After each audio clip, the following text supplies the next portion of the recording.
You're listening to the BIG Sci-Fi Podcast, a part of the Trek Geeks Podcast Network. Hey guys, do us a favor and like, subscribe, and share this podcast with all your friends. It'd help us out, and we'd be awfully grateful to you. Enjoy the show. Welcome back to the BIG Sci-Fi Podcast In Between Shorts. This time, we've decided to create our own science fiction. The challenge to me and my co-hosts was to take 4 elements and craft a flash fiction story, a story of no more than 1,000 words. We each contributed an element, and none of us know what the others have written. We're hearing these for the first time as we record this. In each short, one of us reads a story, and then we'll spend a few minutes discussing it. The elements that we each contributed that have to be incorporated into the story were a Jolly Rancher, Vincent Van Gogh, polygon, and a dump truck. And with that, this is the 4th. It's my turn to read. All of my co-hosts have gone. And let me bring up my story. We're so excited. Oh, okay. We just can't hide it. Everyone else did so great. What's the rest of it? Man. So the name of my story, before I say the name, I just want to say that the one place I'm a little worried about is I have a few names of real places. I am going to completely bundle the pronunciation of them because they're in a certain location that is not in this country. So, I don't know about you guys, but I feel like we're 3 little kids up against Adeena's big leather chair as she's smoking a pipe, getting ready to tell us a little bedtime story. Gosh, no. But hopefully this is a nice little bedtime story, Okay. The title of the story is Alien in Amsterdam, Candy Crisis. Ooh, I like that.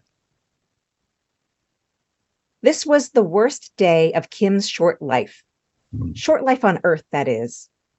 5 years earlier, Kim had been part of the first contact party to this planet, and after a year-long assessment, the decision was hastily made to abandon first contact plans and get the heck out of here for another century or so. The dominant life form clearly wasn't ready. But Kim and one other, who assumed the name Cris, stayed behind. They both took unassuming jobs. Cris was part of the wait staff of a catering company in New York City. Kim, who had always loved driving vehicles of any kind, whether it be land, air, or space, was hired as a dump truck driver in the city of Amsterdam. The two stayed in touch using technology native to this planet, mobile phones. It allowed them to send text messages with the native alphabet and images, which they shared frequently. One of the things both Cris and Kim appreciated about this world was the food, specifically the sweets and desserts. Kim was especially fond of candy, substances made of flavored sugar derived from a plant that, to Kim's vast knowledge of habited worlds, was quite unique to this one. Today, Kim was not working. It was Saturday, and the dump truck that Kim usually drove, a compact, maneuverable one designed to navigate the city's narrow streets, was parked conspicuously on Tenierstraat, a couple of blocks away from the open grassy area right outside the Van Gogh Museum, the Museumplein, where Kim now sat. In Kim's hand was an unopened Jolly Rancher, watermelon flavor, and the source of Kim's angst today. Kim had only just learned via a text message from Cris that the company that makes Jolly Ranchers were discontinuing this beloved flavor.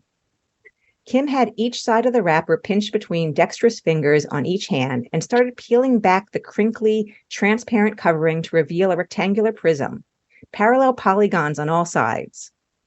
Kim counted them all, as Kim was wont to do when seeing polygons. Kim popped the candy into their mouth and sucked on it, watching people walk by. Some towards the museum, some away, some engaged in activities that had nothing to do with a long-dead artist and the structure that now housed and promoted his work. 10 minutes later, when the candy was no more, Kim took out the mobile phone and called Cris. "I'm done here," Kim announced.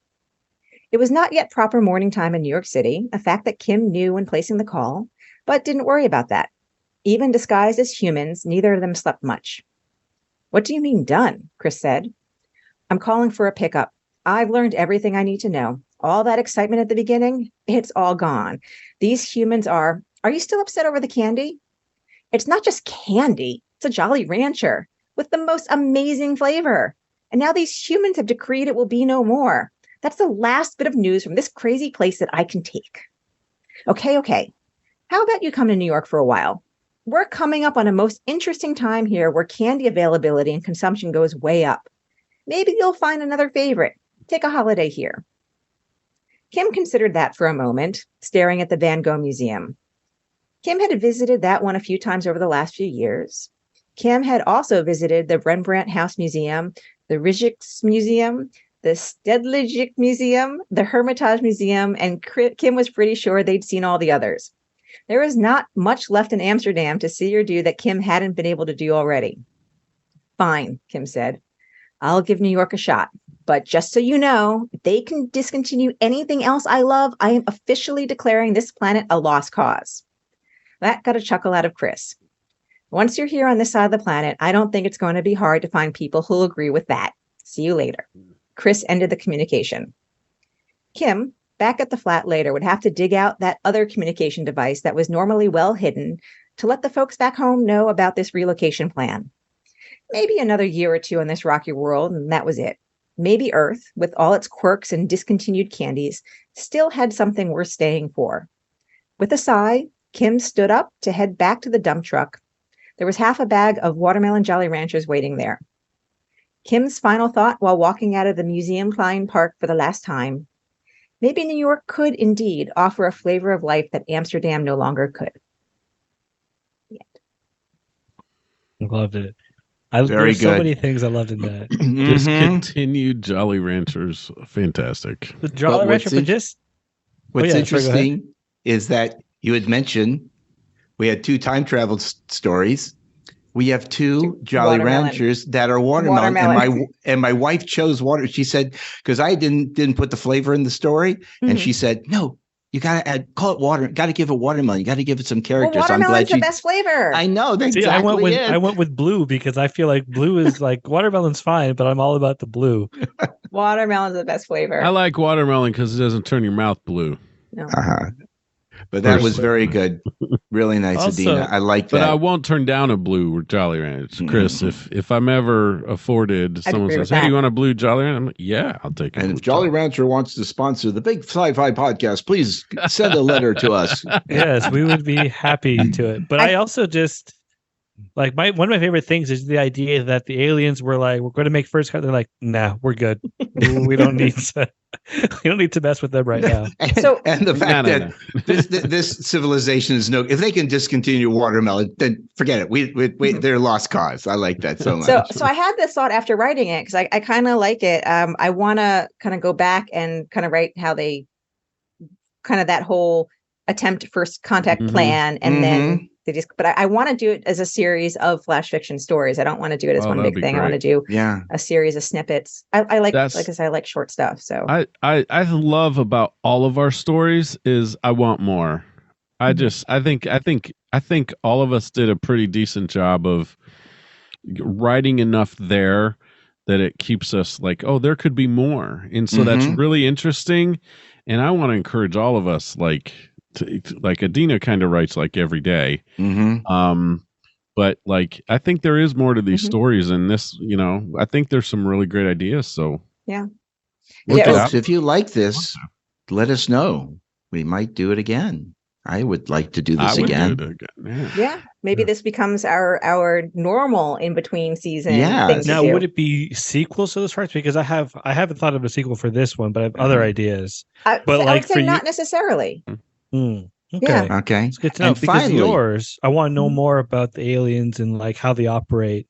Especially why they procedures. chose Amsterdam to live in, because that's Well, kind of I'll bohemian. have to make that up, but the reason why I chose Amsterdam is because I've been to the Van Gogh Museum in Amsterdam, Okay. and I've been to half of those museums I mentioned. I've that been makes there, sense. so when I thought of Van Gogh, I was remembering my time going to the museum. Wow. And the funny thing is, I went back to look at pictures from that trip when I was in Amsterdam, which was in 2006. Wow. And then I went to the Van Gogh Museum website, and the front face of it's all different. They've upgraded it because it's now. It was like 17 years ago that I was there. Wow. It's ridiculous. Wow. And I don't have pictures from inside the museum because I guess I'm assuming that you couldn't, which is why I don't have any from inside. Right. But the outside's all different. But then I brought up Google Maps to kind of, so between my pictures, remembering what, Amsterdam was like, and, yeah.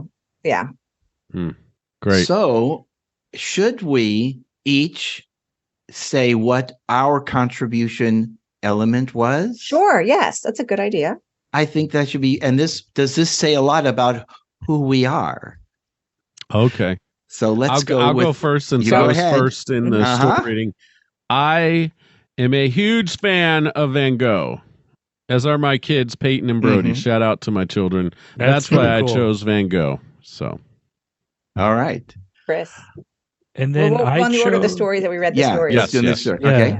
So I chose Jolly Ranchers because I never cared about them at all before. Never thought they were that great. Didn't think they were bad, but just never thought about them. But then I met Dill, and one of the first things we did, on our very first date, was go to a Hasty Market so she could get a Jolly Rancher or a pack of Jolly Ranchers, and then it's just become such an not iconic. I don't know what the term is, but just in your such world, a thing iconic in our world. Tradition. It's your tradition. Yeah, exactly. And one thing I want to say that I love about Adeena's story is that there was one time we were watching Harry Potter. Dill fell asleep, and I was trying to gauge how asleep she really was. So I whispered to her that I said, "Oh my gosh, Jolly Ranchers are going out of business." And then she woke up and was like, "What?" So I love that you added the whole bit about them discontinuing the watermelon flavor. Perfect. Okay, Steve. Mine was really easy. My 5-year-old grandson, he loves trucks. He loves monster trucks. He knows the sound of a truck when it's coming down the street. If it's a UPS truck or a FedEx truck, but he loves dump trucks. That's fun. And so that's the first thing that popped in my head was dump trucks. Nice. And I chose polygon because I wanted something abstract. And it wasn't originally the first thing that I'd thought of. I had thought of something several days before we talked about our elements, and I couldn't remember whatever it was that I had originally thought of. So I polygon on the spot. It worked. It was great. Yeah, and we were able to incorporate it very well into our story. So yes, cool. Definitely. Great. Well, thank you guys. And to our listeners and viewers, I hope you enjoyed these shorts. If you need to go back and catch up on the other 3, please do. And please do all the things like subscribe and leave comments. Let us know what you think. Which one of these was your favorite story? Which element was your favorite thing? Or if you want to try writing your own 1,000-word story with these 4 elements, hey, we'd love to check it out. So let us know. Till next time, it's the Big Sci-Fi Podcast. Make sure you head over to trekgeeks.com for all the great podcasts available on the network. Until next time, live long and prosper.